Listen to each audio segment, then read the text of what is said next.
2019 rolling out a recycling program for the residents. Funding was acquired as part of this transfer facility through community facility funds. So there's currently $766,956 allocated from the community facilities funds for this sorting facility, or I guess transfer facility, I should call it, not sorting facility. And then we had $250,000 in the sanitation and landfill budget to go towards this facility also. That was taken out and just put into the cash reserves, so it is still sitting there. After that, the council asked the staff to hire an outside consultant to look at a feasibility study and research, I guess, a little more in depth other options, and to also do a kind of a double check of what staff had prepared and the ad hoc committee had come up with for recycling options. The feasibility study took a look at 4 options for recycling. A MRF, or a materials recovery facility, to handle the local recyclables just in the Minot area, a MRF size to handle regional recyclables, so the North Dakota Region 2, which is 6 or 7 counties in North Dakota that we accept MSW from, and then also collection and transfer of recyclables by the city.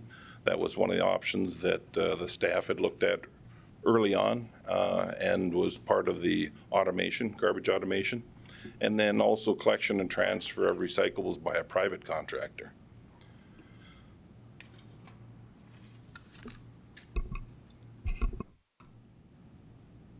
I think I'm locked up, Derek. It won't let me move ahead. All right. So the feasibility study was completed in March of 2019, and Jason gave you all a presentation on that.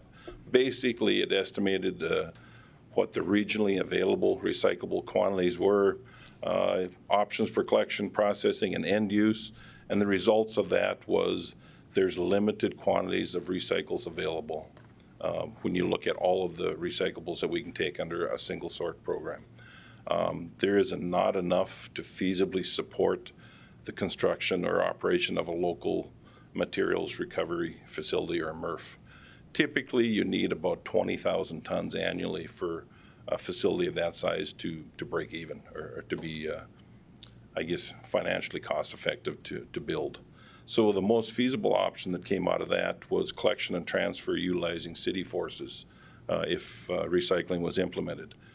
Private contracted haul and transfer was the most expensive option that was looked at, but was still an option available. They also looked at some of the different customer fees on what different cities around North Dakota were doing for their recycling. There's a lot of different programs out there. Most of them now have gone to single sort recycling. Fargo had been offering a sorted type of recycling in bins, but they have since gone to single sort also. Devil's Lake is currently still doing a sorted type of collection. But basically, looking at all of that, the fees for recycling range from $4 to $5 per resident per month to implement a recycling program. Dickinson charges $4.25 a month per resident, but they also subsidize that with $3 per ton tipping fee. Bismarck, when they rolled out their recycling program, they were doing the same thing. They were charging about $4 a month, and they were subsidizing it with landfill tipping fees to make it go. So initially, the approximate break even is about $4.50 per month per account. That's if we do the collection with our city equipment, city forces, our automated equipment. It would be, in order to make it go for that, it would be mandatory for all existing garbage collection accounts, and it would be done on a weekly collection frequency. So they would have their regular garbage collection on, like for instance, mine's Monday and Thursdays. Regular garbage would be on Monday, recyclables would be on Thursday, and continue like that. There's also lately come up some of the discussion about a potential collaboration with Calix. Having drop sites with delivery to Calix, set around the community where people could drop it off, or a collection program with delivery to Calix. Some of the challenges with that is, when you're separating the materials, so you tend to get a lower participation rate because it's more work for the people. If they can just put everything in one bin, it's simple, it's easier. Seems like they would be more receptive to a recycling program. Fargo saw when they went to single sort, they went from about I believe a 40% participation rate to about 90% participation rate in their recyclables. Only certain materials would be accepted. Right now, and Borgie's here, I'm sure she'll talk to this later, but there's limited materials that they accept for recyclables. So it would cut back the number of recyclables or the amount of recyclable materials that can be processed. There's a different type of collection equipment. We couldn't do it with our automated trucks. We would need different type of trucks and trailers, and with that comes manpower to operate that. We couldn't just switch our automated trucks over to doing the collection. And then there's a contamination issue to deal with, and that's going to be an issue, I think, with any recycling option. But it seems like from what we've seen in talking with the different cities in North Dakota, that if you have drop sites set out around, you tend to see a real high contamination rate on that. And most of the cities have gotten away from that because of that. So right now, basically what we feel is any option other than the do-nothing option has a cost to implement and operate. Recycling simply does not pay for itself. There are other tangible benefits, extended landfill life, being environmentally conscious, but every recycling operation in North Dakota has a fee for it because the recyclables will not pay for the recycling effort.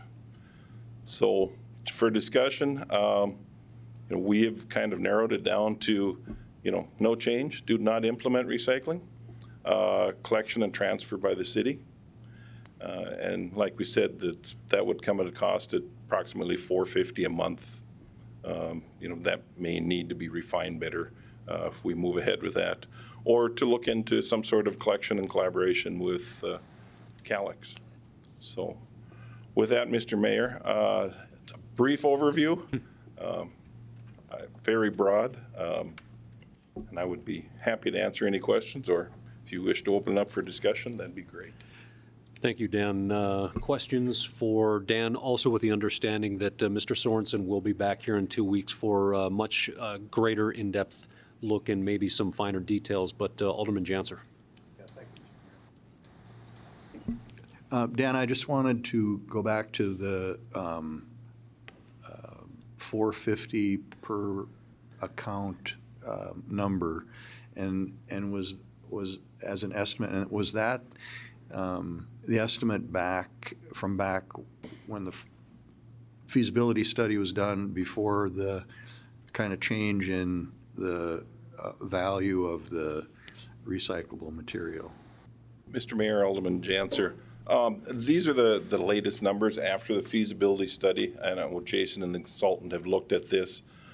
Basically, what that 450 is to cover the additional cost that we don't have funding for the the transfer facility. There may be a little bit that we're short there, but then the containers. Basically, the cost of the containers, recycling containers, or cans that we would need to put out, and then to cover the normal operations. So I think the $450 per month is a pretty good number. We feel pretty good that we could operate a recycling collection for that, but again, that would be in addition to the regular sanitary or the landfill or the collection sanitation collection fee that residents pay. Thank you. Dan, I just have one question that's actually relating to Alderman Jansers as well. Does this 450 anticipate any kind of subsidy that you had kind of mentioned, taking a look at increased tipping fees for communities that might be coming into our regional landfill that don't recycle? Mr. Mayor, no, this doesn't. You know, this could be subsidized, like I said, with a dollar tipping fee. I believe for each dollar that you increase the tipping fee at the landfill on the MSW coming in there, it would decrease this cost by about 38 cents a month. So you add $10 tipping fee on there, you could take $3.80 a month off of this, but you would be, again, subsidizing it with the tipping fees for disposal of the MSW at the landfill. Thank you, Dan. Alderman Walski? Mayor Sitma, thanks. Dan, just to kind of be as clear as possible or get my mind around this, the $450 a month, how many accounts? Is it roughly 12,000 or, you know, it's been a little while since I heard that number. Mr. Mayor, Alderman Wolski, that's correct. There's about 12,000 accounts. Okay. And then that $450 a month, that would be in addition to about $1 million cash that we already have saved between the community facilities and $250,000 in cash reserves. So plus a saved money of about $1 million going out. Yes, that's correct. Okay. Any further questions for our Public Works Director? Alderman Patagula. Just two questions, basically, and I thank Josh for kind of summarizing the overview and the big picture. I guess the first question is, if this is to buy mostly for containers and a little bit for operations, would over time, as we pay the containers off, would the 450 go down? Mr. Mayor, Alderman Padragula, that's a very good possibility. You know, if the containers are set up on a 5 or a 10-year payment plan or something like that, yeah, it could be reduced. But keep in mind, we don't know what fuel prices are going to do 5 years from now or 10 years from now, or labor costs or anything like that. So it's, I guess, yes, there is a possibility that it could be less.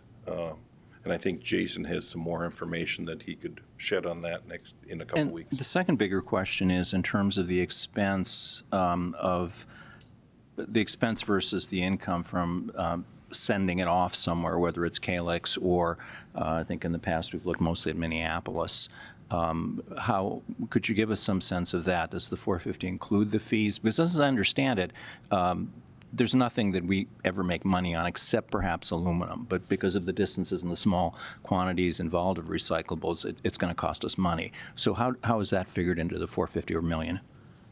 Mr. Mayor, Alderman Padragula, this includes all of the costs to get the material to Minneapolis, to a MRF, and any potential, I guess, revenue that we could get off of that sorting if we get anything off of it. Currently, it's, I think the estimate's about $115 a ton to have it shipped to Minneapolis. So it covers all of those costs, all of our capital costs, all of the container costs, and everything inclusive in this $450 per month. And if for some reason recyclables become desirable again, maybe that would go down too. It's a possibility. Thank you. Alderman Straight. Thank you, Mr. Mayor. Director Jonason, at the end of a year, if we look at what was the average collection that we would be collecting and recycling a month? Mr. Mayor, Alderman Straight, I believe they were looking at an estimate of about 400 pounds per person. I want to say it comes to about 2,900 tons a year total of recyclables. But again, I'm trying to go off of memory of information that I quickly browsed through in the last week. Continue. Thank you, Mr. Mayor. I guess, Dan, as Jason comes back, I'd be curious to know if we look at that number over the span of a year to 5 years out, how much does that extend the life of, say, one cell? I guess as we've had this discussion over the last year and we talk about permitting new cells or acquiring land for new cells, that's been a number I've been curious to know what we actually save on that side of the figures, because we look at 2.5 or up to $4 or $5 now. It's the cost on the other end that I've also, it's been hard for us to clarify. Cells are expensive. Yeah, And it's- Mr. Mayor, Alderman Straight. Yeah, I know they have some of that information, and just as a little bit of reference for you, I believe we're taking about 65,000 ton of MSW a year in. 15,000 of that comes from the residents of Minot, and then there's the commercial side of Minot also. So, if we're collecting about 3,000 ton of recyclables, you're going to take 1/20th of the amount off of your life of your landfill, or extended by 1/20th, really. Continue. Dan, what have you heard from the commercial haulers? How, if the city implemented this, would some of their habits change? Would they be offering it to some of the rural communities that would be bringing into town? I'm just curious what if some of them have possibly said to you about it. Mr. Mayor, Alderman Straight, a good question. I don't have an answer for that. I haven't heard anything from it, but, it's certainly something that if we did, implement something in the city, I think we should look at trying to get anyone that comes into Minot, brings their MSW in here, to create a program to help extend the life of the landfill and to come up with more recyclables. Thanks, Dan. Any further questions? Oh, Alderman Pittner. Thank you, Mayor. Dan, as far as a transfer facility, what would that entail as far as the structure, as far as location? What's the plan for that? Mr. Mayor, Alderman Pittner, basically it'd probably be, I'm going to say, about a 50 by 100 building or 50 by 80 building with a concrete floor in it and a pit that the truck can back down into, where we bring the recyclables in, dump it, do some minor cleaning if there's some contamination in it, plastic bag, things like that, and then it gets pushed into either through a baling facility or into a compactor type of trailer, and then get shipped off with a hauler to Minneapolis When you say shipped, is that by rail or by truck? by truck. By truck. Continue. Then, just a clarification, I just want to extrapolate these numbers a little bit. $450 per month, 12,000 accounts, about $54,000 per month, or over an annual base, or an annual cost be about $648,000. When I do the math, that would be subsidizing the program from accounts. Mr. Mayor, Alderman Pittner, that's correct. Okay, just wanted to make sure that Yep. I was using my calculator right. Alderman Olson. I'm not sure if this is a question for you, and perhaps maybe Jason will be able to give us this information in 2 weeks, but do we know nationally how many items that are recycled, the people bring to recycling bins or whatever, are actually recycled, and how much ends up in a landfill through contamination or what have you? Mr. Mayor, Alderman Olson, I do know that there's been a lot of discussion about that, because you see these horror stories of places that have recycling programs and they haul it in and it goes right to the landfill. I do know the DEMCON, one of the ones in Minneapolis, they recycle everything they have unless it's extremely contaminated, with food waste or something that they would have to take out. But they have markets for everything that comes in there, and they are able to utilize all of it. Okay, thank you. Further questions for Mr. Jonassen? If not, Dan, thank you, and we look forward to the much more detailed information from Mr. Sorensen. We appreciate you stepping in his absence. With that, I'm going to actually ask Ms. Borgie Beeler to come forward before we open up to the general, seeing as we do have one of our own recycling, our only other recycling folks right here in Minot, and I figured it'd be a good opportunity for you to come and say your few words that you had already submitted to us before we open up to the general public. So I appreciate you being here, Borgie. Thank you. Mayor Sitma, aldermen, and citizens of Minot, thank you for allowing me to speak today.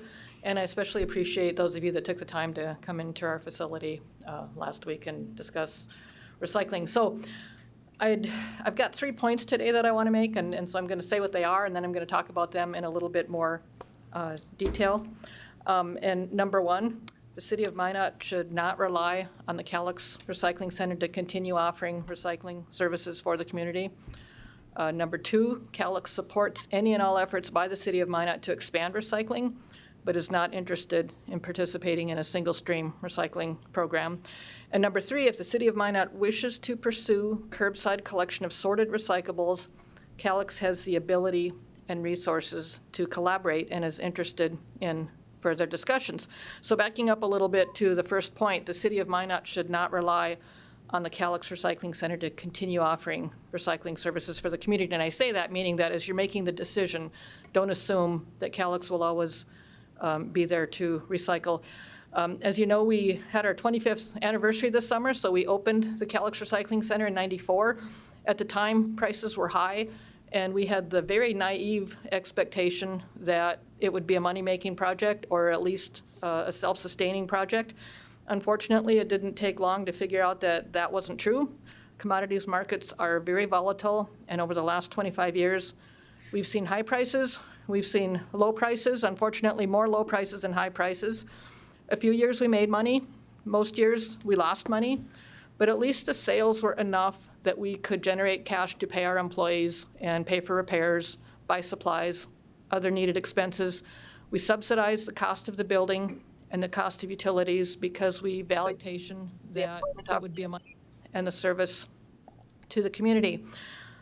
So then we ran into 2018, and China quit purchasing recyclable commodities from the U.S. And that did not impact us at first. We don't sell to China. We never have sold to China. But eventually, the U.S. markets were saturated enough that the prices didn't just drop, they plummeted. Since spring of 2019, we have seen significantly reduced commodity prices, significantly reduced revenues. Currently, our losses are at a level that we can't continue to subsidize, and the Calyx board is seriously considering what our next steps should be. So second point, Calyx supports any and all efforts by the city of Minot to expand recycling, and we have from the beginning, but we are not interested in participating in a single stream program. Initially, the city talked, and when you've heard today, the city talked about a single stream curbside program with automated pickup. That is something that if the city goes forward with that, you'll have to work with another vendor. It's not practical or cost effective to sort manually, and it is not practical or cost effective to build a facility for a community this size. Third point, if the city of Minot wishes to pursue curbside collection of sorted recyclable, Calyx has the capacity, skills, and resources to collaborate, and we would be interested in further discussions. We have 25 years of experience in collecting and processing sorted recyclables. We have relationships with buyers. We have a reputation of providing a clean, quality product. However, as you know, a sorted recycling program would require compartmentalized trucks, employees to pick up items from the curb, and perhaps the biggest challenge of all, a coordinated effort from the entire community to identify, prepare, and correctly place items on the curb for pickup. That's a huge project. It's possible if the citizens of Minot want to do it. If the people choose to participate and the city collects it, Calyx can do the rest. We have the ability to accept, bale, sell, and ship recyclables to end markets. Now, I'm not an environmental expert. I'm not even really a recycling expert. But I've heard reports like Dan alluded to a few minutes ago that there's some concern, does recyclable items always actually get recycled? I don't know about the rest of the world. I don't know how often that might happen, but I do know that commodities that are segregated and brought to Calyx get recycled. We keep them separate, we bale them, we ship them out in full truckloads directly to mills that use the items to produce new products. Just as an example, our corrugated cardboard goes to either Becker, Minnesota or St. Paul, Minnesota, and becomes parts of new boxes. Our newspaper and magazines, for the last several years, we've been selling to a plant in Loretta, Minnesota, and they are used to produce blown-in insulation. Mixed paper, which is office paper, junk mail, that combination, goes to Clearwater, Minnesota, and that gets made into toilet paper, paper plates, and paper towels.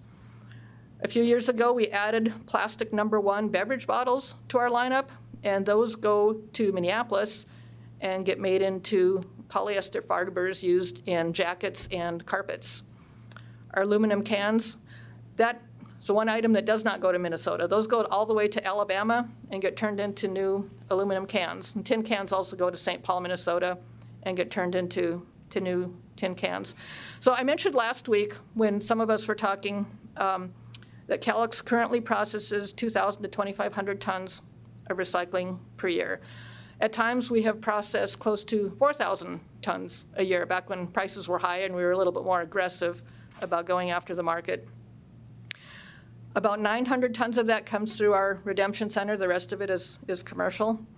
And I can't tell you how many Minot residents bring items to Calyx. I can tell you that we get over 1,500 cars a month. So I would guess maybe 1,500 to 3,000 individual cars coming in regularly. When we were discussing market prices last week, I gave figures for our two largest volume items. That's corrugated cardboard and mixed paper. The sales price for cardboard was $60 a ton in 2016 and over $100 a ton in 2017 and early 2018. Right now, we are selling cardboard for $19 a ton. And by the way, all prices that I'm quoting are net of shipping charges. Mixed paper has ranged from $121 to $224 over the last 3 years. Right now, it's $105 a ton. Somebody had asked last week about plastic prices. The last time we sold plastics, we got $184 a ton for PET. That's the #1 beverage bottles. Right now, we can sell it for $76 a ton. That's a low-volume item, so it only goes out a couple times a year. But it's a huge difference and a huge impact on our revenue. Finally, I get asked once in a while what my opinion is on what should happen. Again, I'm not an environmental expert, but I think when you hear Dan's report today, when you hear about my experience, I think it's obvious that conservation is a huge issue. A lot of the questions are kind of beyond our control as a city of 50,000 people in a country of 325 million people. Obviously, we need to focus on the available options and our limited resources. In my opinion, single-stream recycling could be a great solution, and maybe it will be someday, but right now in the current markets, it just isn't. It's just not practical. Expansion of sorted recycling to curbside collection in collaboration with Calyx is not a comprehensive solution. I know that, I understand that, and I understand that there's some huge obstacles. The biggest two are probably contamination and participation rates. But it is something that we could do, and it would divert a substantial amount of waste from the landfill to reuse as recyclable items if the people want to make it work. It would require public support to make it work. And that concludes my comments. Thank you, Ms. Beeler. Do any of the aldermen, first and foremost, thank you for having some of the council members out to tour your facility and answer some of the questions that we have. You did also make it clear that you are not the utmost expert on recycling, and we asked a lot of questions that were outside of your purview, but I do appreciate the opportunity to learn more about Calyx and its mission and the history and all of that. So thank you for that. Do we have any questions from anyone on the council for Ms. Beeler before we open up? Alderman Pontegrulla. Thanks. First of all, I wanted to thank you for your frank and very informative report. I think we need to, pay attention to our community, and I think you nailed those issues, and I really appreciate that. The only real question I have for you is in terms of dividing the stuff up. You said that single-stream recycling just isn't economically practical at this point. How many, if we wanted to take advantage of our automated collection system, and this is something I'll ask Jason when he comes in, but how many different streams, if you will, how many different parts of a container would you have to have? I know when I was there Saturday at your facility, I had cardboard separate from aluminum cans, separate from paper, and metal cans. I sort and plastics. I had 4 different bins in my car that I dumped into your bins. How many at curbside? How many of these bins would we have to have? I don't think there's a requirement that it has to be a certain number. I think the city could decide, how many items are we going to collect. As far as from our perspective, it doesn't really matter as long as they come in separated. You could pick 3 items, you could pick 4 items. I don't know what kind of options there are for trucks, if they collect more items than that or not. Okay, thank you. Any further questions? Thank you, Borgie. Thank you. At this point, we are going to open up for public input. Before we do, I do want to just remind everyone that this is a public input meeting, and that anyone that does come forward, that we ask that you say your name and address, so that, one, we do understand that you are a constituent, or perhaps not, and that you address the council and not anyone else in the audience, that you are here to give testimony to the council itself. And as much as I hate to always remind ourselves, but be respectful. We understand that there are lots of people with lots of opinions on all sides of different topics. So if you would, I'll try to limit to no more than 4 minutes. If you do go a little bit over, I might hold up my hand, as we do have a number of people in here. I would hope that we're able to take input from as many people as possible, but as always, please be respectful. With that, please. My name's Mike Huff. My home is 1025 5th Street Southwest, Minot. I would hope that this council would take their time, 1 to 5 years if necessary, to make this kind of a decision. Also, I think there's a priority that we need to invest our money in right now, and that's flood control. I know we might have a 500-year forecast, but I expect it to happen in a year or 2 or within 5 years again. If it does flood again, there goes your additional monies to pay for this project as people move out of the flood zone. Also, I believe that this $4.50 monthly rate doesn't cover cost overrun that we will hear years later when it becomes up to $2 more to $6.50. I'm concerned about having to have additional trucks to do this feature or this option. The other thing is, when we only have 1 day of garbage collection and another day of recycling, it's going to increase the workload of the 1 day that they collect the trash and the capacity. So that needs to be, I'm sure you've already looked into that, but it will increase that workload. And I think a lot of people agree with me, our highest priority is flood control and the Niles Water Project. And I would like to see every I don't live in the floodplain, but I don't want to see I would like to see every dollar or every extra money that we get funneled to that project, and let's get it done. So I would sincerely ask that the city council consider taking their time and put it to a vote to us taxpayers as to whether we want flood control or not. And I think also that if it's landfill capacity, dig a deeper hole. Thank you for hearing me. Thank you, Mr. Huff. I appreciate you coming forward. I would suggest at this point, either if you want to form a line or just come up as you feel comfortable to make your opinions be known. Hello, Mayor and Alderman. Kaylin DeWitt Vidal, 1210 9th Street Northwest, Minot.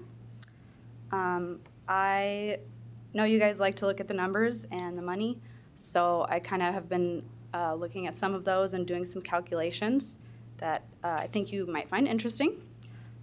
So as the city manager said, the recycling projection per person is 400 pounds per year.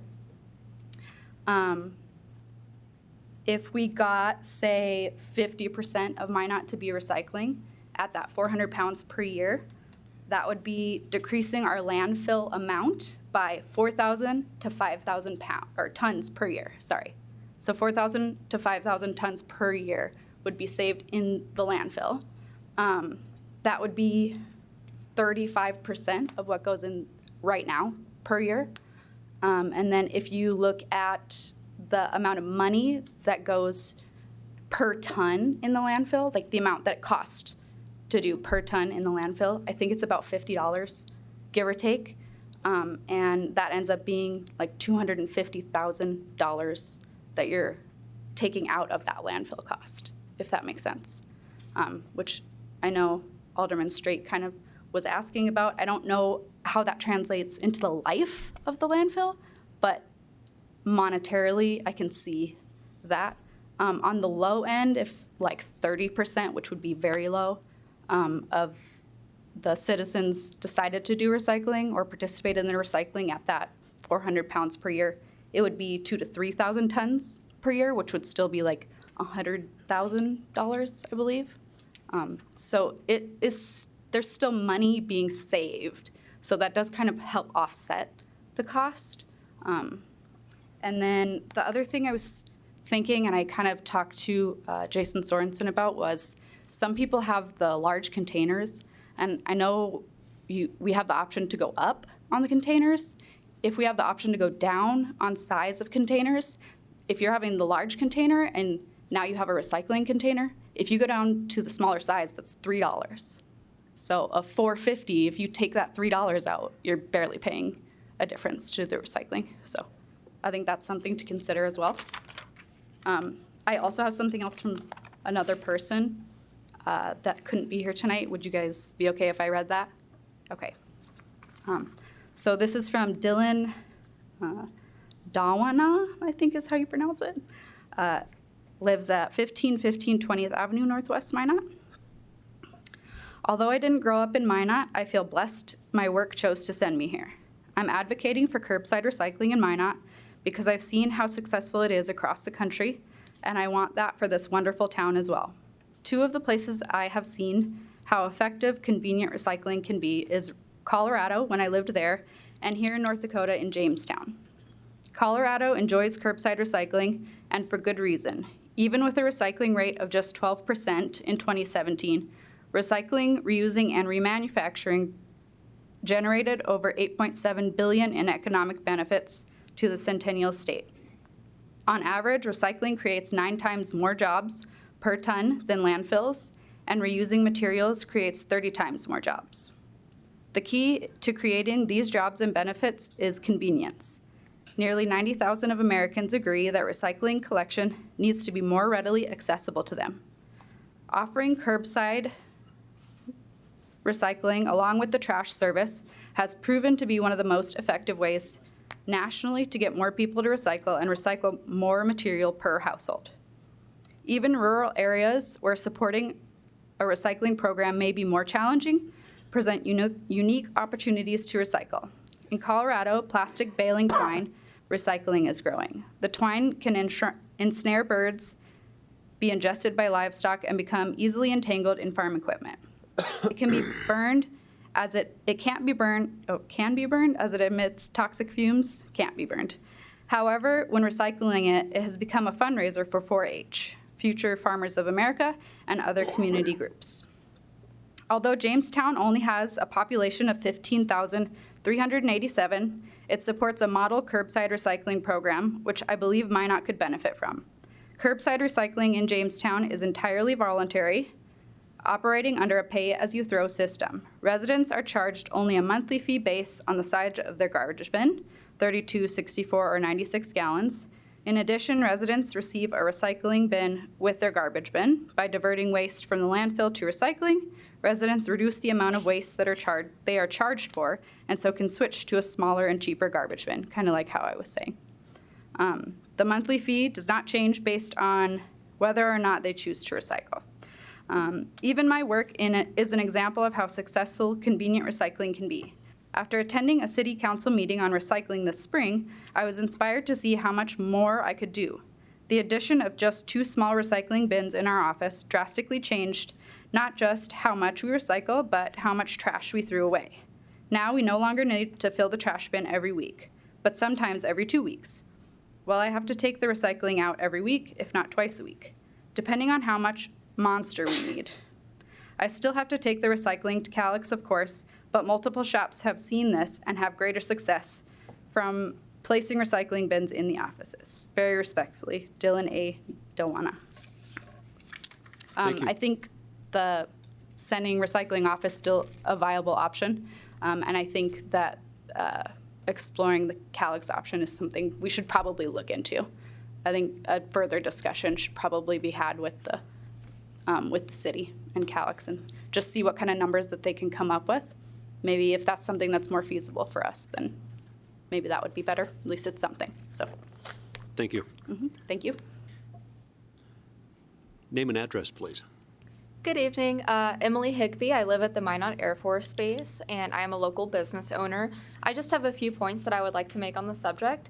I'm actually a fish and wildlife conservation major right now, and a lot of my research and studies is on our degrading environment. And through that, I have found that programs such as this are absolutely imperative. It's not a cure-all, obviously, but things like this are very, very important to saving our environment. Another point I'd like to make is I'm not sure if anybody has spoken to Minot Air Force Base, but they do not have a recycling program either. So if there was a collaboration of some sort, I believe that could be very beneficial. Another point that I would like to make is I heard a lot about money tonight, and in my opinion, this should not be about money. This should be about saving the environment. I read a lot about it, and I know a lot of people don't like to think about that sort of thing, but 50 years from now, this world is going to look a lot different if we don't start making changes. I have lived all over the country for school and for work, and this is the first town I have lived in that does not have a recycling program and has not either banned or has started the banning process of plastic grocery bags. So that was really surprising. I found it a very good step that we are making, starting this recycling discussion, but I think we need to catch up with the rest of the country. So thank you. Thank you. Hi, my name is Brad Magnus, and I live at Park South Apartments. I'm also the chairman of the North Dakota Renewable Energy Caucus, and it's always been my position that Minot should have a recycling center. And I realize that there's a lot of costs involved, and I'm not ignoring that. But if Minot is so concerned with the cost of implementing this, then it would be my suggestion that the city sell its interest in the parking garages and put that money toward recycling. Thank you.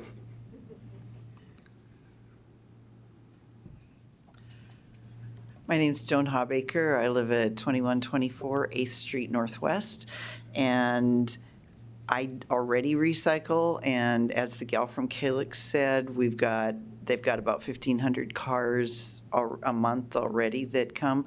So when you're figuring your costs, you're going to have to decrease the amount by, okay, yes, we would be contributing to the curbside, but we already take our things to Calix, as you have already said you do.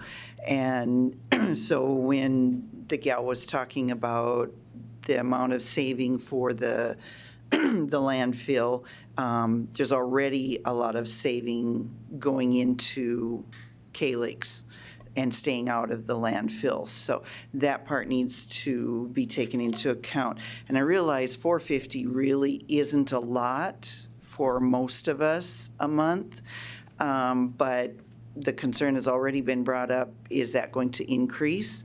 And for our people on a fixed income, that, number one, maybe they find it hard to do the recycling and getting it out to curbside.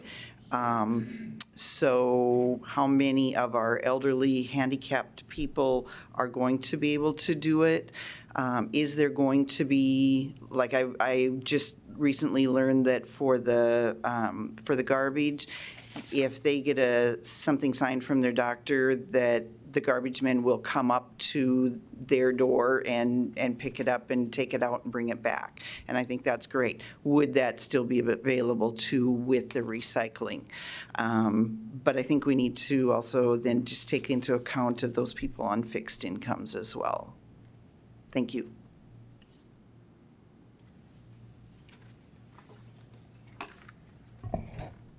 Good evening. My name is Tim Bauman, and I live at 1308 35th Avenue Southwest. As an individual and resident here, I do support establishing municipal recycling, and I'm happy to pay the $4.50 fee or even higher per month. And I say that not because my wife and I have loads of cash just to spend on anything, but it has to do with the value of what that $4.50 represents in my life.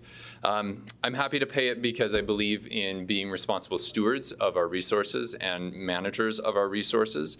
But the real value for the cost of $4.50 is the time and effort that I am not spending as a current recycler of goods. So much like the predecessor here, our family does sort, our office does sort, and we do take out our recycling.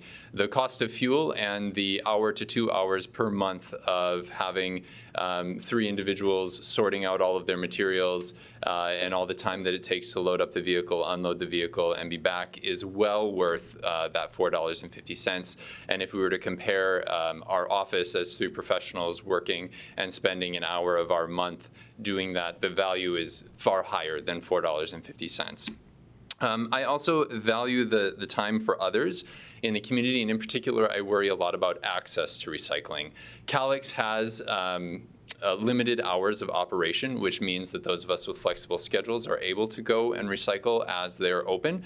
But there are a lot of moms and dads and families who are working full-time jobs and then caring for 1, 2, 4 children, and there simply is not the time. They want to be good role models for the community. They want to be good examples for their family. They want to have schools that recycle, but there simply is not enough time in the day for them to do that, and a community-wide program would be helpful. And then finally, I support paying that fee because of the image of our community in comparison to other large communities in North Dakota and across the country. There is a perception that recycling, regardless of the environmental benefits or not, is a standard service. And we often find that when communities or when other people from other communities find out that Minot does not have recycling, they tend to think that we're back in the 1980s.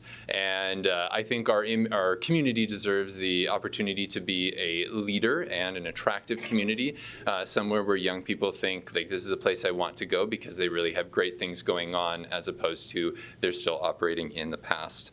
So I support any action that removes the barriers to recycling, and I encourage any action that helps more people, businesses, and organizations to participate. Thank you. Thank you, Tim. My name's Elizabeth Sund. I live at 1112 27th Street Northwest. The person before me said many of the things I was going to mention, which is that recycling is necessary for Minot to be an attractive community for young families to move to and stay in. When we returned home to Minot with my daughter, we moved back a few years ago, it was shocking to have to throw away things that previously I was able to easily recycle. Our garage is filled with recycling containers that we lovingly divide up. We crush our cans, we do all that work. We started composting this year, which may or may not be a success. We'll see how the dirt turns out in the spring. We use recyclables or reusable bags and reusable sandwich bags. We bring our own bags to the grocery store to put our apples in. We're doing everything we can, but every day I throw away recyclable items. We take our things to Calix, what we can, and we really appreciate what they're able to do for us, but it's not sufficient, not even close. So we end up throwing away in front of our daughter items that should be recycled. Here I'm trying to teach her, she's 7. Today I'm teaching her to be involved with the community by coming to city council meetings. But we're trying to teach her to care for the earth and be a good steward of the earth for the future. And in front of her, I'm having to tell her to throw away that yogurt container or throw away the container that those berries came in. It's vital that we get single sort curbside recycling for what we're teaching the children in Minot, but also just for our community. Thank you.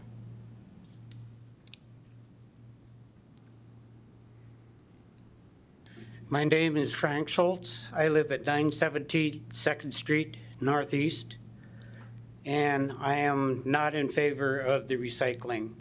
I guess I'm not quite as altruistic as some of the younger people, but I've been thinking that one garbage can, one pickup a week is not enough because for the most part, I fill my can twice a week. And if they were going to do the recycling, it should be with another set of cans and maybe pick up once a month. But I can't see that we're going to do enough to make enough difference in the recycling part to really make a large dent. And I think the city, if they want to, it would probably behoove them to maybe do a mail out to everybody that lives here and find out what a lot of the people that don't want to come up and speak and don't have the time to come up and speak, but put it on a ballot, put it on a flyer that goes out to everybody, and let the city itself decide. Thank you.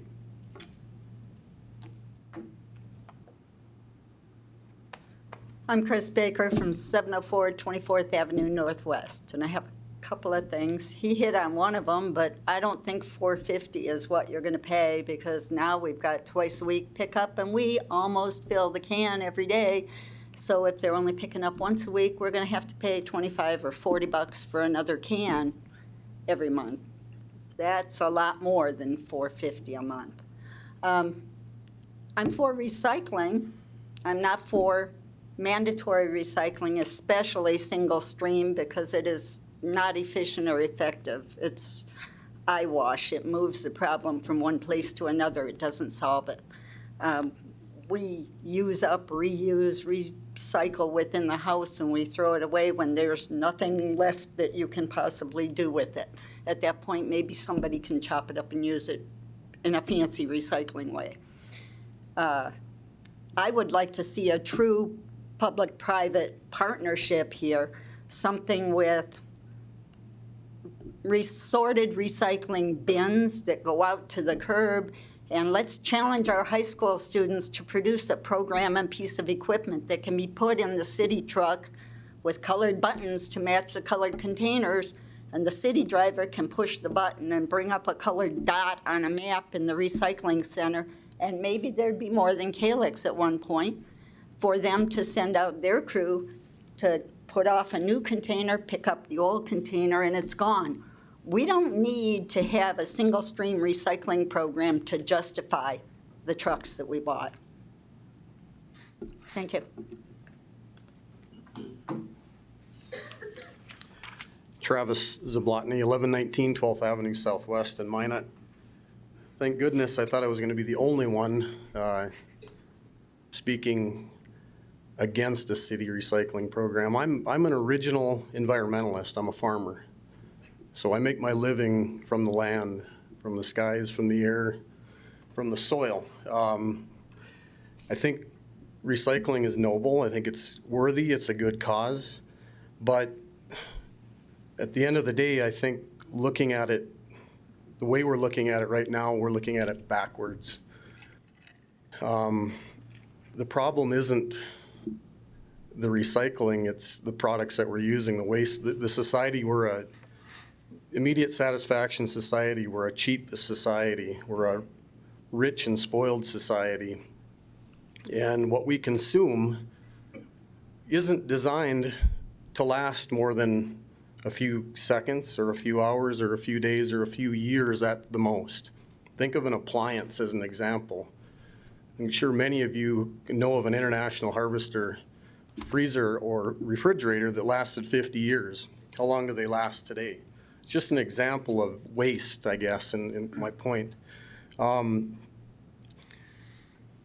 I've seen some of the concerns that many of you aldermen have had about the program, and I'm hoping that potentially you read some of the articles that I texted to some of you over the last 4 or 5 years about recycling and its status in the world, and the fact that we can make ourselves feel good about recycling, and we can pick it up and sort it and pay a fee to get rid of it, just so that an overwhelmed world with no industry for the volumes that we create can put that stuff in a boat, formerly ship it to China.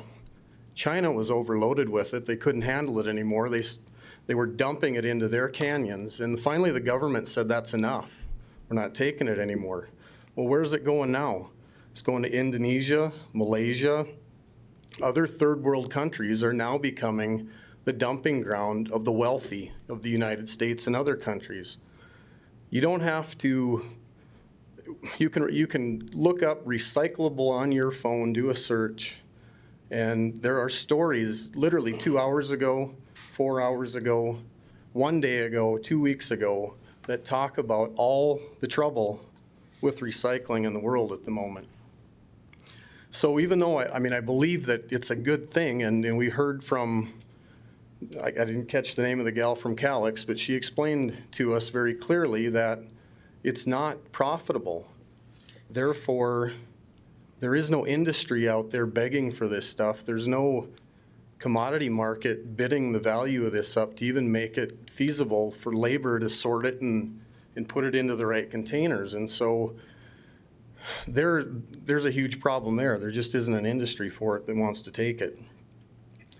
So I don't know the volumes, but in a lot of the articles I've read, many of these cities that have recycling programs are finding that they can't afford to sort, and what do? The citizens of the city felt good about recycling. They have to turn around and dump it in a landfill somewhere because they can't get rid of it. They can't afford to deal with it. Prices are going up left and right. Actually, private enterprise companies like Calyx, I read a couple stories about them, are charging people to bring their materials to their recycling center. Why? Because as we heard tonight, it's not profitable.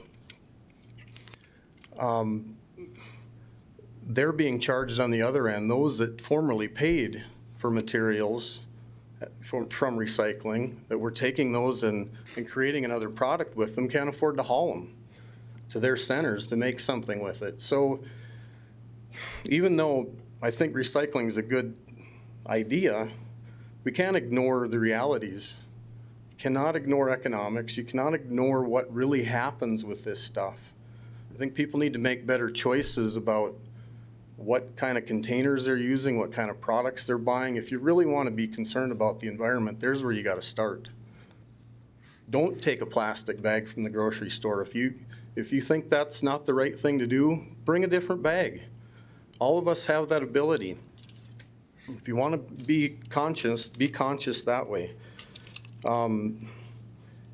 So I think that the notion of, making ourselves feel good because we won't be one of the only cities that don't have recycling, or that we're backwards in some fashion is not reality. Reality is we need to look at reality with recycling and make a decision based on that. Thank you. Thank you.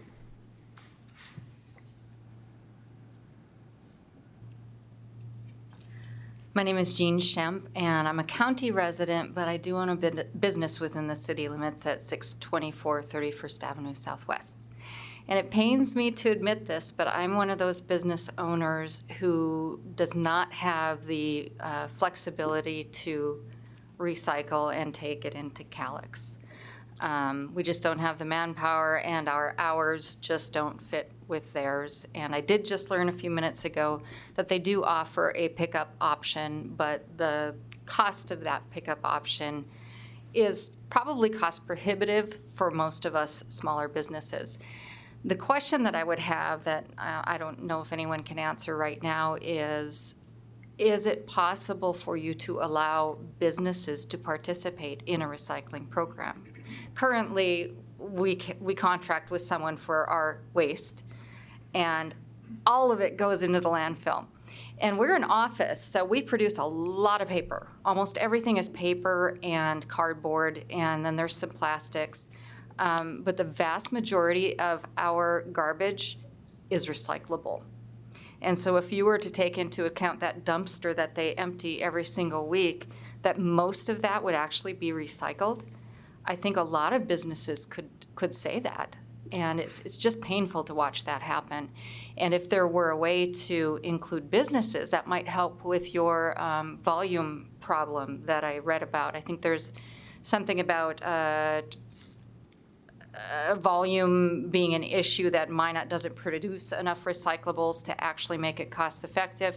But if you were to include businesses in that, just the amount of cardboard boxes that a retail business could recycle may help for that. But I'm here to say that if businesses were allowed to participate, we wouldn't need a dumpster anymore. We'd need a couple of garbage cans, and we could recycle the rest. So I hope that is something you'll take into consideration as well. Thank you, Gene.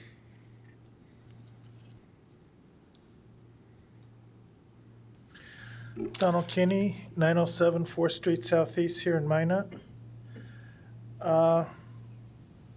During the presentation, there was something about 20,000 tons of materials have to be recycled to be break even. My opinion, that's hogwash. What are we going to try and recycle? Let's deal with just 2 items for the first go around. Let's deal with paper and cardboard. That's wood. Include wood, trees, limbs, things like that. Let's make a pellet that we can put into a wood-burning stove. We have a city garage that, in the wintertime, I'm sure that your natural gas bill is out of, in the thousands or whatever. Expensive. Wood-burning stove with pellets coming from a recycling that we do here at the landfill. That should cut costs down considerably. Plastic. Yes, everybody knows there's different plastics. Let's take the plastics that we can use to make plastic bags. Let's make a trash bag. Make a good size one. Make it out there. It's basically, you just take plastic, heat it up, put it through a roller and thin it out until you get a thin enough layer to make it pliable and usable. And then turn around, and citizens of Minot show up with your ID card that says you live in Minot, get 25 bags a week or a month. That saves me having to go buy a plastic garbage bag from a big box stores, and it'll save me money, which obviously recycling is never going to make anybody any money. So a break-even point of 20,000 tons, that's a talking point to get approval for we have to do this. Obviously, it's not going to work doing that. Let's start small and build pellets that we can burn, heat up garages, the maintenance for road department.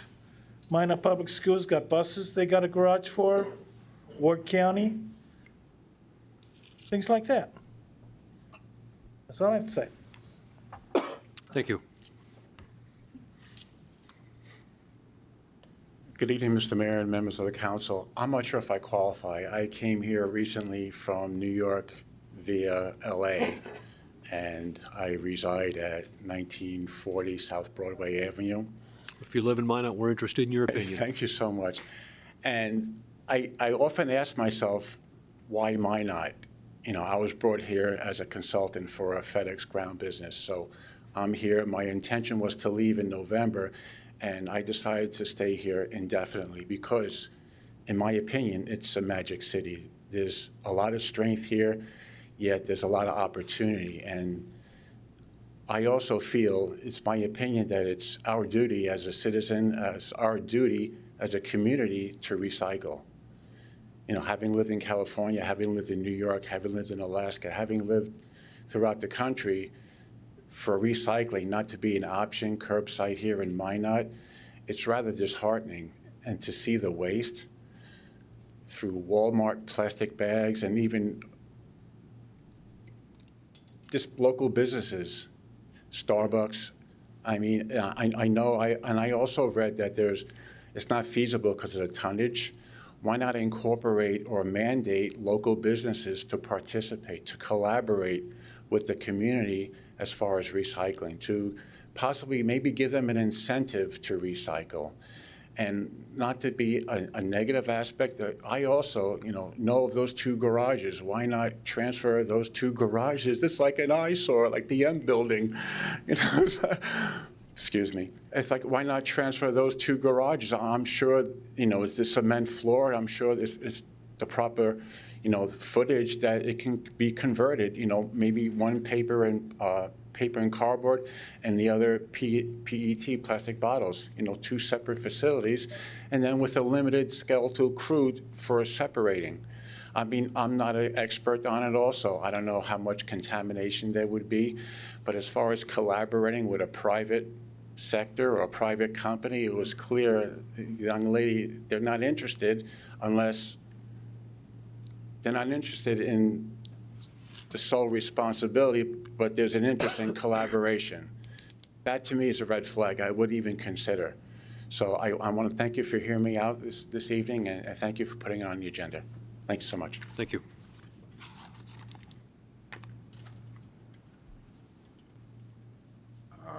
Thank the members of the council.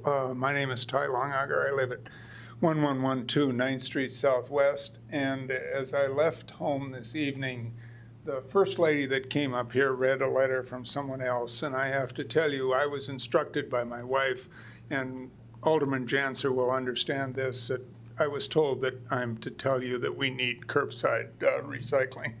However, I think there are several things that need to be brought forth. Number one, the idea of market forces now as opposed to in the past or in the future are actually irrelevant, because whatever we do now in recycling as well as in any technological methodology, in 50 years, people are going to look and say, my God, do you realize what they were doing back then? I mean, it really doesn't make any difference, because the future will take care of itself. I think what we need is a practical sales methodology. And that is what Alderman Paldragula brought up earlier, and a number of people have brought up, is the idea of sorting. When I go to Kalex, I get very frustrated because I don't know what plastics they'll take, excuse me, or what plastics they won't take. So I come home with as much as what I went with. And if you're going to have curbside type of thing, you have to have a straightforward understanding of what is acceptable. Because I don't want to put out things, or I need 5 different sorting bins or whatever. And if you have a methodology by which people understand what they can recycle and what they can't, I don't think the $4.50 a month will make much difference. What you need is an ability for people to understand what is acceptable and what isn't, and to understand that in the future things will change. And so I hope this will go forward, because I think as a society we understand the need for recycling, but we need to do it on a practical basis. And I thank you very much.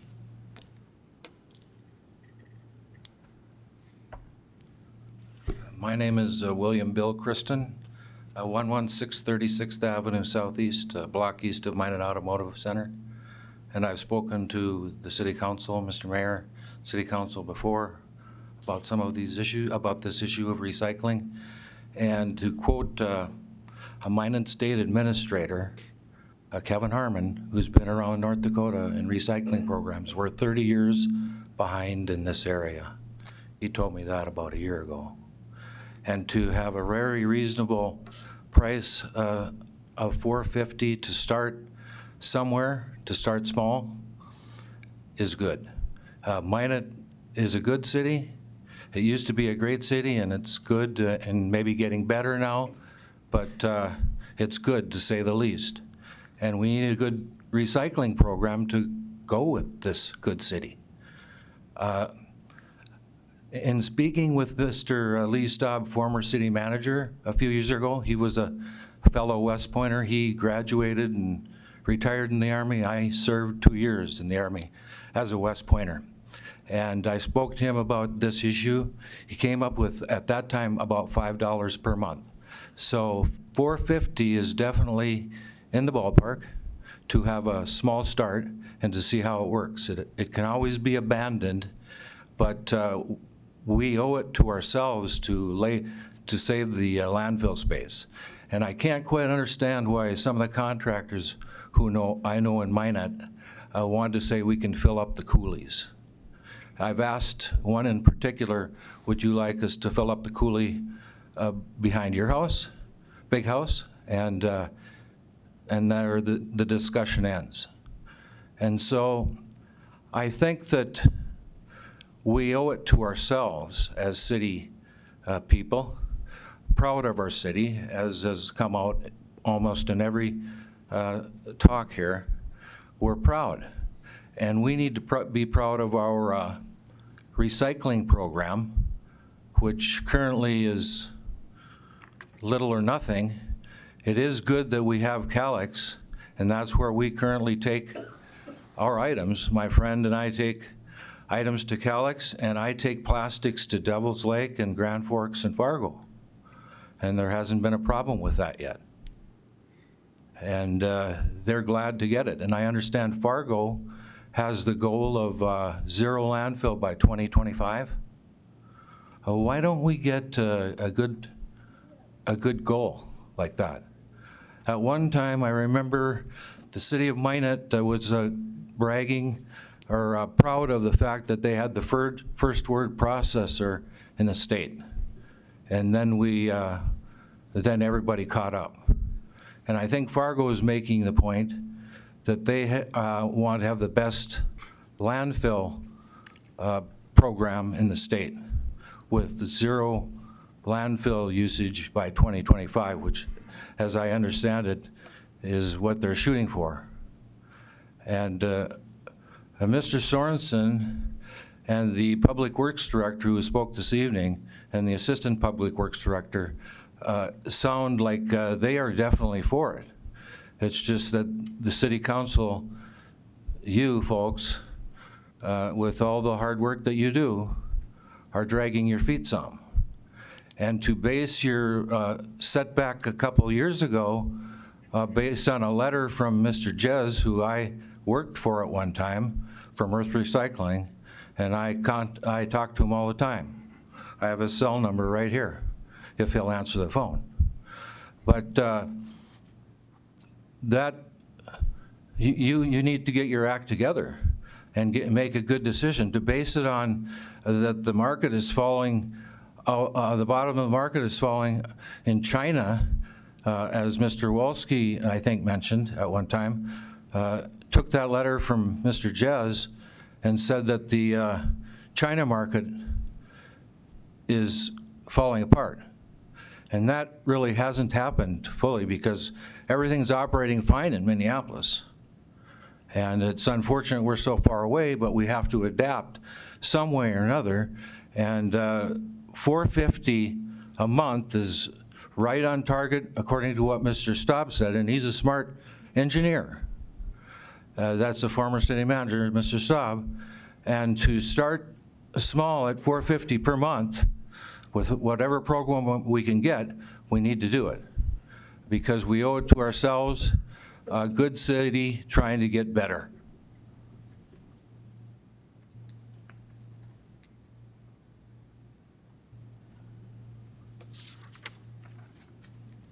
Hi, I'm Cindy Sessions, 800 Harmony Street Northwest.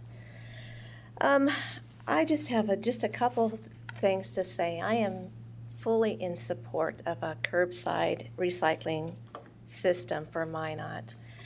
We are light years away from Minnesota in recycling.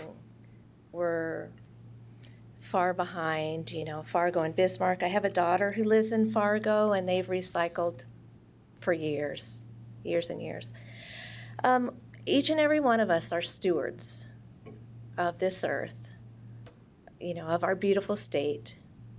And whatever we can do to keep all of this stuff out of the landfill, to recycle it so it has another purpose, and to save, our earth, our state, our city. We're all big hunters and fishermen here, and have beautiful wildlife.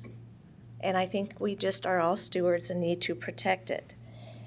It's a great idea for the businesses. You see so many businesses in Minot throw away dumpsters full of cardboard, all kinds of recycling stuff. You go to hotels, the breakfast places, the amount of plastic and trash that goes straight into the landfills is appalling. And the same with sporting events. It's just embarrassing to travel throughout the state and see that we are throwing away cans and bottles and just filling up our landfills. So it's just, it's going to be the year 2020, and you listen to people that have come from other states that have had recycling for years and years and have, taken on that stewardship.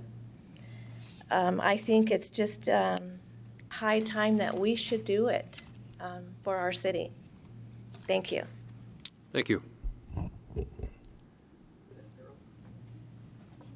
This again is the opportunity for anyone to come forward to give their opinion on recycling, either for or against, or indifferent. Well, I have an opinion. You have to come forward and talk to the microphone and name and address.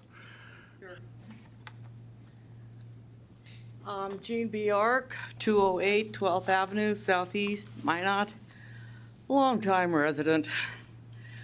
Recycling is really a neat idea, and there are several places that do recycling, and I think they should be utilized first before going off onto a grand project that is going to take money away from things that are also needed in this community, like the new high school would be nice someday, and of course, that ongoing flood protection, which is going to cost a lot by the time it's all said and done. So that's really basically all I have to say. Recycling's good, but I just don't see where it's in our budget to do it. That's all. Thank you. One last call for folks to come forward and give their opinion. I do also want to make note, well, maybe somebody is thinking about coming forward lastly, that we are not making a decision on this tonight. We are taking input from the public both this evening and then for the next couple of weeks, whether it be via email or phone. We do anticipate to have our Assistant Public Works Director, as we mentioned, come forward with the presentation, and after that, make the decision moving forward on what direction it is heading. So please, this is your opportunity to come forward and say what you want to say.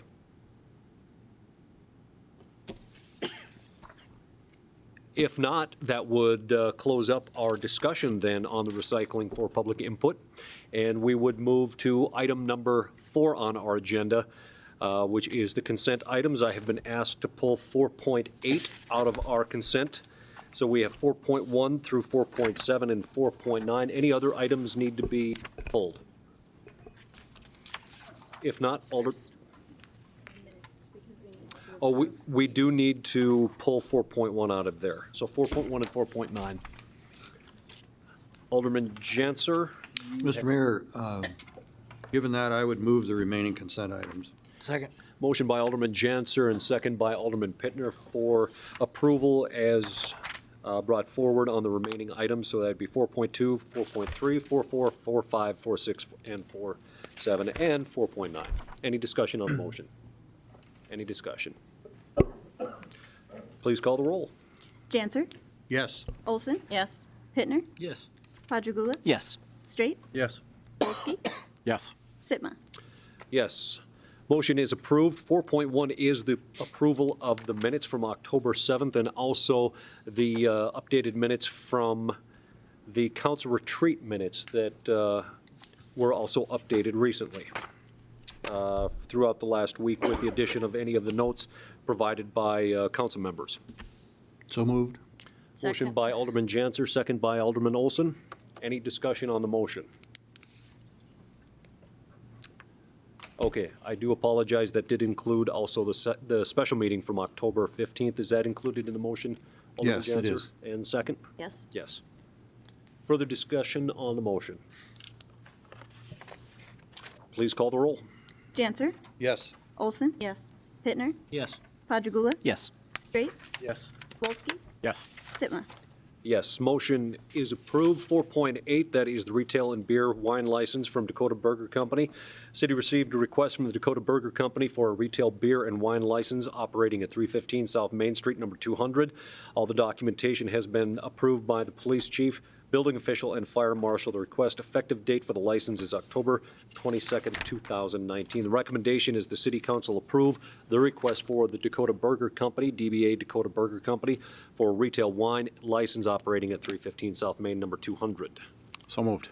Motion by Alderman Wolski for approval, second by Alderman Pittner. Discussion. Alderman Wolski, you had asked for this to be pulled. Mayor Sitma, thanks. I see Mr. Lockram here in the audience. I just wanted to say congratulations on the success and the expansion of the business. I think it's very exciting when we see these things happening, organic growth in small businesses. And so greatly congratulations to that and greatly appreciate your investment in Minot. Any further discussion? Please call the roll. Wolski, Yes. Sitma, Yes. Janser, Yes. Olson, Yes. Pittner, Yes. Padragula, Yes. Straight. Yes. Motion is approved. That takes us to our action items section, which is number 5, and we start with 5.1. This is the First District Health Unit Service Agreement. At the direction of the mayor and council president, the city manager and executive director of First District Health Unit negotiated the attached service agreement between the city and First District. The city has historically provided funding to First District, and in exchange, First District has provided public health services to the citizens of Minot and to the city. The services provided and funding for those services have been reduced to writing through the attached service agreement. The recommendation from the City Council is to approve the service agreement between the City of Minot and First District Health Unit and authorize the mayor to sign the agreement on behalf of the city. Move approval. Motion by Alderman Olson to approve. Second. Second by Alderman Janser. Discussion on the motion. Any discussion on the motion? Please call the roll. Olson, Yes. Pittner, Yes. Padragula, Yes. Straight, Yes. Wolski, Yes. Sitma, Yes. Janser. Yes. Motion approved. 5.2 is the Southwest Elevated Water Tower Engineering Agreement 4405. The project is design and construction engineering for a new 1.5 million gallon water tower to be located on an existing site the city owns and purchased for this purpose in 2006-2007. This project is identified in the 19 and 20 capital improvement plan. The staff had acquired a grant for 60% cost share from the North Dakota State Water Commission to the amount of $2,855,000. This was approved at the October 10, 2019 the Water Commission meeting. The recommendation is the council approve the contract to the amount of $468,000 with Houston Engineering for the design and construction observation service of the Southwest Elevated Water Tower and to authorize the mayor to sign the contract. So moved. Second. Motion by Alderman Janser to approve, second by Alderman Pittner. Discussion on the motion. Any discussion on the motion? Please call the roll. Janser, Yes. Olson, Yes. Pittner, Yes. Padragula, Yes. Straight, Yes. Yes. Sitma. Yes. Motion approved. 5.3 is the sewer connection fee, 7755 11th Avenue Southeast. This one is a little bit long. I will apologize, but I will get through it here. In 2011, following the completion of the North Minot Sanitary Sewer Study, the City Council set the North Minot Sewer Connection fee at $3,787 per acre. Since that time, any person wanting to connect to the city's sewer within that area is invoiced accordingly, and the city must receive payment prior to issuing a building permit or connection to the sewer system. Mr. Ronald Demers has a home at 7755 11th Avenue Southeast on a rural lot that is 2.29 acres. Typically, the sewer rate is assessed on a per-acre basis, which allows for future splitting and development of those larger lots. There is past precedence for the council revising sewer connection fees on a case-by-case basis. In those previous instances, the council has approved a reduction in fee based on the developable area of the lot or using the developable area of 2.5 lots per acre for the residential lots to connect. There are several different options the council may choose from. We have 4. Option 1 is do nothing. The connection fee would remain at $8,693.76 for the lot. Number 2 is revise the connection fee calculation for this lot using the comparative amounts surrounding properties paid, resulting in a connection fee of $2,166. Revise the connection fee calculating for the lot based on 1 acre, the developable area, resulting in a connection fee of $3,787. Or 4, revise the connection fee for this lot to a similar amount, calculated similar to what was approved by council on the sanitary sewer project along 54th Avenue South, which was used as an estimate build-out of 2.5 lots per acre, which would result in a connection fee of $1,515. This was also the request action by the Ward County Water Board. I do need a recommendation of which option.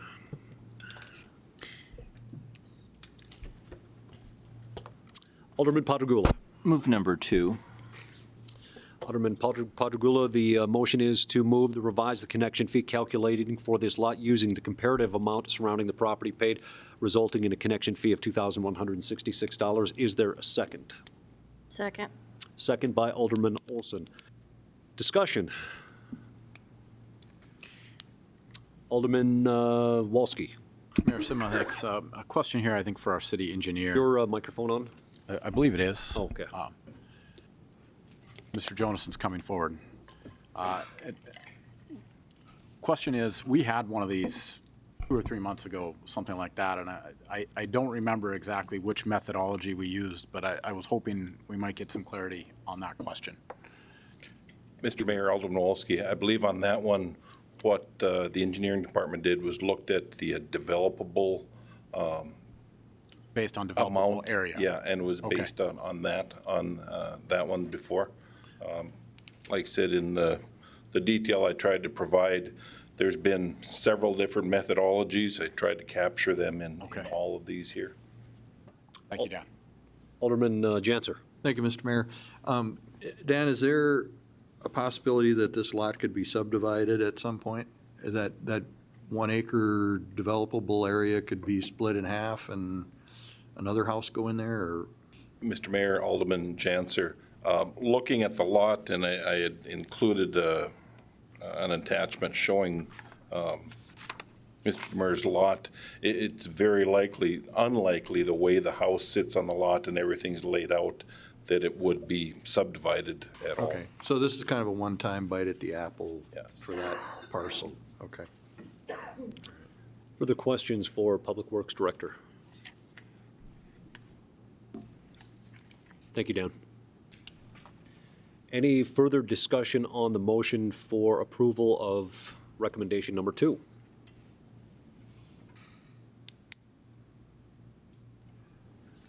Please call the roll. Padragula? Yes. Straight? Yes. Wolski? Yes. Sitma? Yes. Janser? Yes. Olson? Yes. Pittner? Yes. Motion is approved. Item 5.4 is our wayfinding sign location completed study, NDR 014. With the wayfinding sign located report completed, the next steps need to be considered, including the consideration of funding options. Since the CDBG NDR funds cannot be used for the next steps, and consider the next steps, which include the sign design, sign content, installation, and responsibility for carrying out the next steps. The recommendation of the City Council is to receive the summary of results of the wayfinding sign location study and consider the next steps for implementation. So moved. Motion to approve by Alderman Straight. Second by Alderman Pittner. Good evening, Mr. Zakian. Good evening, Mayor, members of the council. I just thought I would briefly summarize the report you've received and kind of set the stage for consideration of next steps. Obviously, they are going to be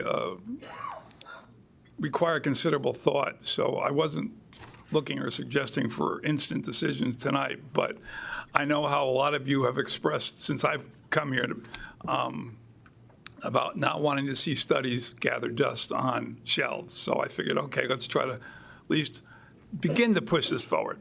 So again, to put this in context, I am trying to, as best as possible, stretch the limits on what we can use our funding for under the NDR within the constraints.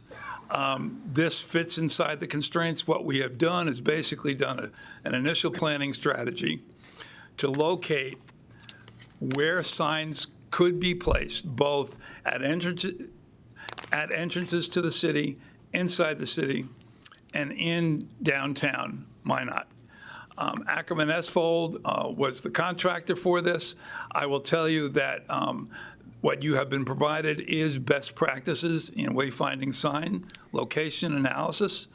They have presented you with the 3 tiers, which I just briefly summarized. Tier 1 is capture people as they're coming into Minot. As I'm sure you all know, there are a number of locations to capture people coming into Minot, many of which don't even have a sign that lets you know you're coming into Minot. Secondly is Tier 2, which is key strategic areas within the city, but not in the downtown, to keep pushing people towards the downtown. And then the third is a range of signs at the beginning of the downtown and throughout the downtown.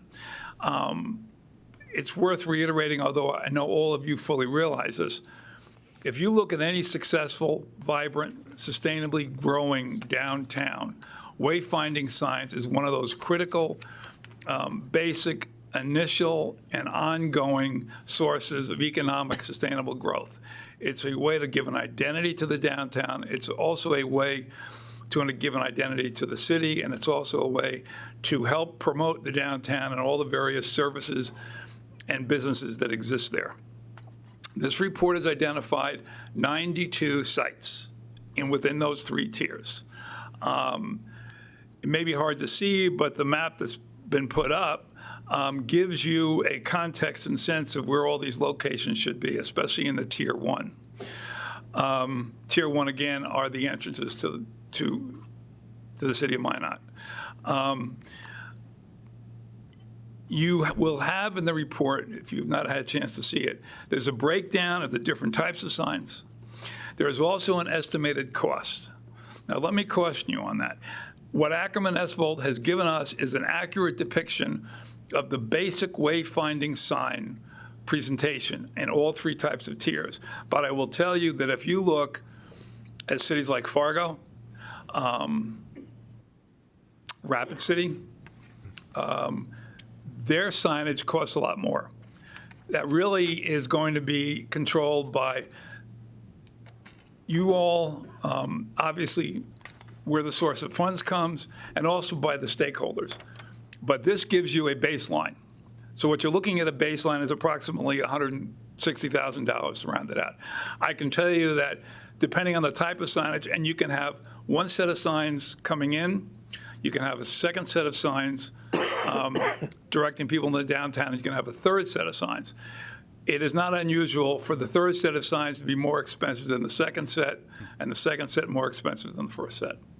I will tell you that based on 92 locations and a number of signs in each of the tiers, it would be not inaccurate to say that the cost of signage could range anywhere from a baseline of $160 up to anywhere around $750,000. If you really got ambitious, you could hit $1 million. And when I say ambitious, because I don't want anybody falling off their chairs, there are some cities that actually now are using interactive signs, especially in their downtown, where you can literally go to a kiosk. It is a wayfinding sign location, but you can push a button and up will come restaurants. And you can select a restaurant and it'll tell you 2 blocks to the right. I mean, literally. That is expensive, and it's also expensive to maintain.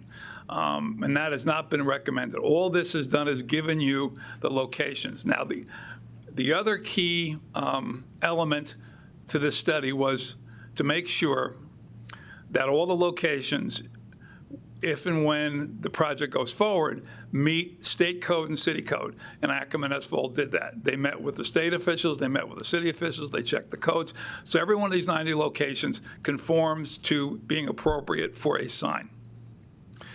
The third thing, and this was requested by you, the council and the mayor, was they did an extensive interaction with all the key stakeholders. The Park District, Visit Minot, Chamber of Commerce, MADC, Downtown Business Professional Association, and the Chicago Pub District representatives. They got considerable feedback. A lot of that is reflected in here. Some of it is not, because frankly, it was outside the scope of this, although it was very helpful and insightful. But we had to make sure we were limited to this scope of work. Within the downtown, there are some options for you, because I know these were desires expressed by some and all of you collectively. There are locations where you can not only have signage for commercial, but you can have signage for historic. There are locations where you can take into account, have signage for bikeways and trailways and the connectivity. There are locations where you can point where the public parking is. So all those factors have been taken into account with these locations. Remember something, these are literally where you can put the signs. And that's where we had to stop. One of the key steps going forward is to make a decision on what should be on those signs, especially within the 3 tiers. Should there be a common logo? Should there be a common message? Should there be something first at the entrance, something inside, and then inside the city, and then something inside the downtown? What should the signs look like? Should they be ordinary common highway signs, or they should be more extensive, ornate? Do you want signs in the downtown physical district where either you can put messaging on them or where you can replace letters?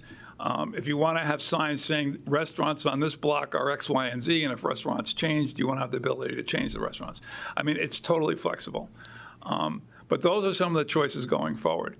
The underlying questions to be answered are, who's going to lead this? Second question is, where's the funding going to come from? And the third question is, who is going to maintain them? I will tell you, and I know there have been discussions going on, I honestly cannot tell you what the current status is. Typically, especially inside the downtown, this is a very fundamental bid project. And a typical business improvement district thrives on funding this type of project. There are also downtown business organizations, primarily 501c3s, that also can fund this. There are some cities that will fund it. And sometimes there's a combination, especially in the downtown. It's either a bid or a downtown business organization. The other areas at the entrances and coming into the city are either funded by an economic development organization that represents the city or by the city itself. So there are a number of different opportunities and options. So at this point, what you have, no pun intended, is a road map and a pedestrian map that tells you the key points where we can really point to, get to the downtown, and then tell people the real story about what is in the downtown and all the other assets, the parks, the bikeways, the trailways, the historic sites, everything. Now are the critical steps, and that basically is where we are today. Alderman Straight. Thank you, Mr. Mayor. Mr. Zakian, can you explain the question first and then maybe the second part? Remind us about the pot of money that went into funding the IEDC study and why some of those remaining funds couldn't go into carrying out this kind of the remainder aspect of some aspect of this project. Well, the short answer is it's planning funds. I will tell you, I'm all right saying this. We're not get in trouble for me saying this. So the reason, other than it's planning money, I've heard a lot of discussions, and I don't think there's anything necessarily wrong with it, especially from more of the citywide economic development stakeholders. Why can't we not only point out on these signs downtown, but also point out other critical business areas? And sure, but as long as we don't use NDR funds, that's fine. Because remember, the hook on this eligibility was not only it was a planning, but it's the downtown. The downtown was identified in the action plan as a critical economic sustainable growth for the city going forward. It's the resilience part of this project. So as long as whatever NDR funds points to the downtown and is in the downtown, we're fine. But now that you have the locations, if there's a decision from other sources to add other signs or other language on the signs in addition to the downtown, that's fine. Continue. Thank you, Mr. Mayor. So, Mr. Zakian, we could use, and maybe the second part that I wanted to, is you could provide us an updated spreadsheet of where we're at with some of those remaining funds, because I think many of us are looking at each other right now wondering, what's Alderman Straight talking about? Maybe you could, we would just choose a figure from the city council standpoint, and we could say, Mr. Zakian, we would like to allocate $50,000 of that remaining. I'm going to say it's $180,000 you've told me in the past, and you would say, yeah, that's reasonable or that's not reasonable? Mayor Sidman, Alderman Straight, it was before this study. This study came out of that same pot of money. So we're down to about $140,000. Thank you, sir. But I would be glad to do that. There are 3 or 4 funding allocations under planning that I have intentionally not spent because I wanted to see as we move forward where we could more strategically use this money and then get guidance from you on how to do it. An example was, if you recall, their original intent was to spend this economic development planning money for something totally different, and it really has proven to be, I will modestly say, invaluable in the uses we have, and we still have a balance. There are several other parts of this planning money that have also not been touched, not economic development, but there's a pot that might be used for bikeways and trailways, for instance, in terms of assessing where to put them. I will caution you, though, and I'll be glad to provide you with that updated financial status, but I would caution you that we have to make sure it's planning, and it has to be connected to the flood or recovering from the flood. So there are certain areas of the city which we simply cannot use this money for, unfortunately. But yes, there is still some money left. Thank you. So, Mr. Zakian, in other words, planning doesn't mean metal signs or any actual physicality of implementation, correct? Mayor Sidman, yes. That's what I was looking for. Yes. Thank you, sir. Further questions for Mr. Zakian? If not, John, Alderman Wolski? A comment for the council, not Okay. for John. Okay. Seeing none others, thank you, John. Thank you. Alderman Wolski. Mayor Sitma, thank you. Just some general comments, I think, for the members of the council to consider.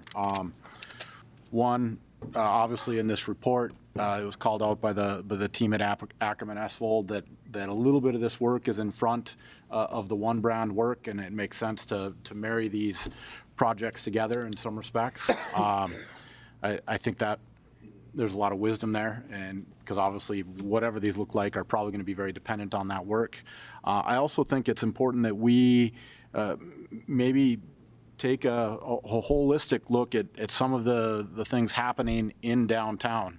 Obviously, if we're going to dedicate funding towards this. I know the Downtown Association has been anxious to have a conversation about if there's a way for the city to help with the executive director. Obviously, that has been a need identified there. There's also been the downtown planning work that took place through the Surface Basin Planning Council. So I think we want to make sure that all these pieces are moving together and not independent of each other.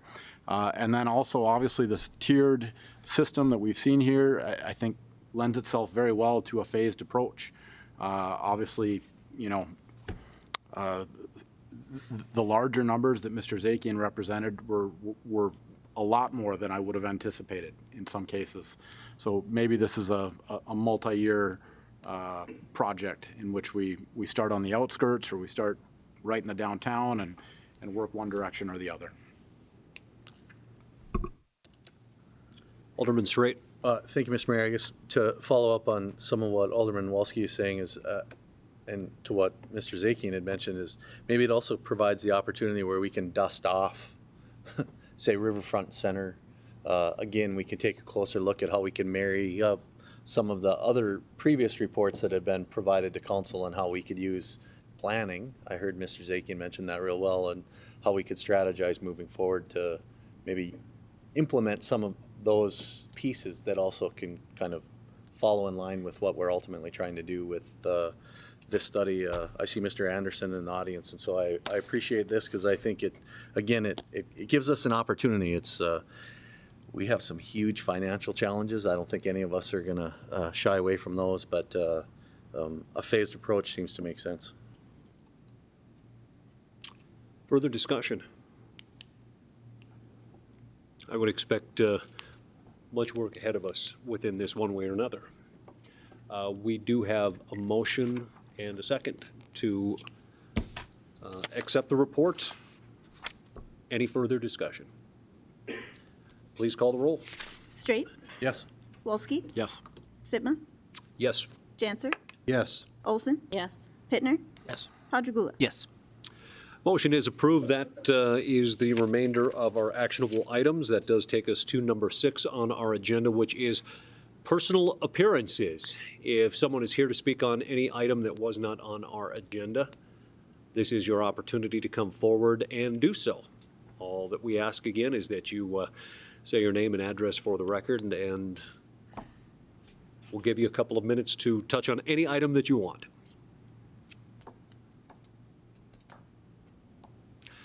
Seeing none, that takes us to our miscellaneous and discussion items. We don't have any of those on our agenda labeled this evening, and unless I see a hand or a motion from one of the aldermen, I would then actually just move on to our liaison reports. All right. Moving on to number 8. Liaison reports, the activities of different aldermen and elected officials throughout the last month. Alderman Pittner. Thank you, Mayor. I attended the library board meeting, which I've sit on for a few months now. A lot of exciting things going on, starting up different programs, coming into their fall programs. One thing that the board is working on now that I think all department heads have been requested to do as our key performance indicators, and I think that's a kind of an exciting exercise, a best practice exercise, if you will, that I think any organization can do to reflect inward and see what our true mission is at the library, whether it be providing a service or an experience to the community and what we're really there to do. So excited to continue that work. It'll be on our agenda again for next month. Alderman Janser. City county liaison has not met, so I don't have a report on that. All right. Alderman Walski. Mayor Sitma, thank you. I'm going to chat just briefly about planning and zoning. That steering committee meets every 2 weeks, going through the 100 and so odd, many 100 pages of our zoning ordinance. The work has been, I would say, in depth, but there's been, by and large, a lot of consensus on the conclusions we're drawing at that level. But as of our last meeting last week, we did get to a topic where the committee split a little bit on a decision, and I'm going to just share the circumstances of that with you. The topic was essentially a loosening of restrictions for duplexes, triplexes, fourplexes in R1 and R2 zones. I think there's a trend starting to take place in some communities around the country to reevaluate whether there should be more flexibility in locating those types of housing units. These loosening of regulations are particularly taking places in communities where there is a more significant housing crunch. So that topic came up. The committee ultimately acted to recommend that we keep the plan or our ordinance more or less as it is right now. But I think, as we talk about here on council, subsidizing low to moderate income housing, I think this is a topic probably worthy of our discussion when it gets to us at that stage in the process, because there might be avenues to increase housing supply in the community without having to subsidize it. And I think there are a lot of folks who would be would appreciate seeing us work this problem from both sides. So this topic, like I said, split the committee, different votes, but ultimately we'll get a recommendation to keep things more or less as they are, depending on whether the Planning Commission makes any adjustments to that when it gets to them. So. All right. Thank you, Alderman Wolski. Alderman Straight. Thank you, Mr. Mayor. I'm thankful that you've entrusted me with so many great committees that I get to sit on, and it's exciting stuff, I think, that's happening in the city of Minot. I think I mentioned last month that there's been an awful lot of interest through Souris Basin for the interest buy-down program that we approved through the Magic Fund request, and I think that's really encouraging for business growth and expansion within the community. Two that I wanted to touch on, I see Mr. Burlingame in the audience. Mr. Mayor, I sit on your Mayor's Committee on Addiction, and I know the public asks questions. Sometimes they might not see what's happening from us up here, but there are some good things in the works. And I thank Scott for taking the time to meet with me to just kind of provide that update of that nonprofit that was formed through that committee and the good work they're doing. There are a lot of people that are learning on the fly, but there is good work taking place. And then another one that Alderman Olson and I, for whatever reason, have found ourselves at is I want to thank First District Health Unit. I haven't been able to make a couple of these lately about vaping, but I know Alderman Olson has hit a couple. It's an issue that's very much in the news, and I thank First District and many of the school folks that have participated in that meeting to just keep educating us, because I found myself way out of the loop of what's happening with our youth and the vaping challenges. And so it's an example, as we approved that First District agreement earlier, that they are leading and helping us in a healthy direction. So thank you, sir. Thank you, Alderman Straight. Alderman Olson. All right, Mr. Mayor, I've been kind of busy the last few weeks. Yes, you have. So the first committee that has been meeting with some regularity is the Buy Local Committee, and it's a combination of people from the Chamber of Commerce and from the City of Minot. And in our first couple of meetings, we've been reviewing the procurement laws or rules and how that would affect any kind of purchases that we would make. If we're getting funding from federal government or the state government, that impacts things that we would do differently than if we were just using local funds. So we've had to have conversations about that. I think within the committee, the sentiment is there to buy local, but we're definitely seeking ways to make that happen if it can happen. One of the questions that we've asked is kind of what is the appetite for paying more if we are going to buy local? Would it be 1%, 3%, 5%? What is the appetite of our residents? And a question that has not been answered but will be coming up on our probably next agenda is what is local? Does that mean that we're only buying within the city limits of Minot? Is it Ward County? Is it the state of North Dakota? So we've gotten a few answers and we have a lot more questions to answer. Ideally, we will have this all wrapped up by the end of November so we can report back to you in December. And then I've also been active on the Census Count Committee. For the first time, I think we had virtually everyone from our committee in attendance. We have people from the city of Minot, we have nonprofits recognized, the school district, churches, minorities, so we have a good cross-section of the city of Minot. We do want to express to people that it is very important that they get counted. If we can hit that 50,000 number as far as residents within our community, we can benefit by about $300,000 to $400,000 annually. So it is really important that we can see a cost savings for the citizens of Minot. In addition to that, we really do want to know who's living in Minot. We want to know kind of the heartbeat of our community. So it's important that everyone gets counted. And counting will start mid-March. Census Day is actually April 1st, and counting will continue through late July. Alderman Olson, has there been a discussion yet on the education platform on really pushing out to folks and helping them understand why, who should be counted and why? Yes, and I think that's the members of that committee are looking at the different subsections of the city to get that message out. So that will definitely be happening probably early 2020. Okay, thank you. Alderman Pattagula. None of the groups I'm on have met, so this averages out for the other people who've been very busy. All right, sounds good. With that, I think we have come to the end of our agenda here, unless I'm missing one of them, but I think we're in line for number 9, adjournment. Motion to adjourn. Second. Motion by Alderman Pittner, second by Alderman Janser. Discussion on the motion. All those in favor say aye. Aye. All those opposed, same sign. We're adjourned.